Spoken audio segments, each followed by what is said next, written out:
For decades, the Three Gorges Dam has stood as a symbol of China's engineering might. A project so vast that NASA said it measurably altered the Earth's rotation, making days 0.06 microseconds longer. The Three Gorges Dam generates more electricity than any other power plant on Earth, enough to light up more than 70 million homes a year. But on the edge of the Himalayas, China is planning something even more ambitious, on a river you may never have heard of. This is a project of a century. The most impressive power generation system ever envisioned. It's the hydropower equivalent of a mission to Mars. But to build it, China must tunnel through mountains that are still rising in one of the most earthquake-prone places on the planet. And that's not all. What happens here could affect hundreds of millions of lives downstream in neighboring India and Bangladesh, risking new tensions over water. The engineering is unprecedented. So are the stakes.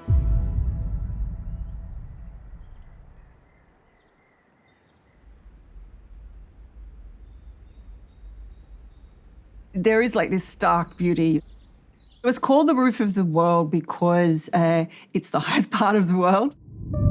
From the glacial melt here, the Yarlung Sangpo River flows over 1,000 kilometers east along the edge of the Tibetan Plateau, before performing what many consider a geological miracle at a location known as the Great Bend, right where the plateau meets the Himalayas.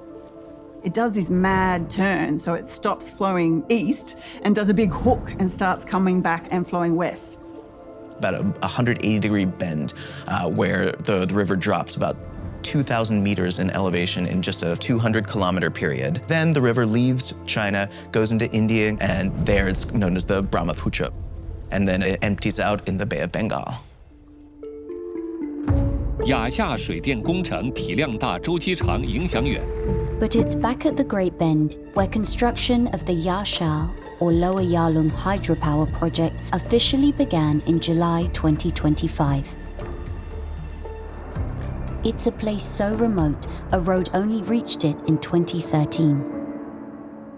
The gorge of the Great Bend is the biggest canyon in the world. It's literally 3 times deeper and a little bit longer than the Grand Canyon in Arizona. It's this natural drop, the world's steepest and deepest, that also gives the plateau its greatest hydropower potential. Those following the project say China's ambition is not just to tap this power, but to utterly dominate it. The energy generation from this project will break like records in like many different dimensions. It will be by far the world's largest individual source of energy, 60 gigawatts of installed capacity. The Chinese government has said that this will generate about 300 billion kilowatt hours a year. That's more than the UK uses an entire year. It's also about 3 times more than the Three Gorges generates. With little known officially about the project, including the construction timeline, analysts outside China have had to rely on social media, state television, and satellite images to piece together its design.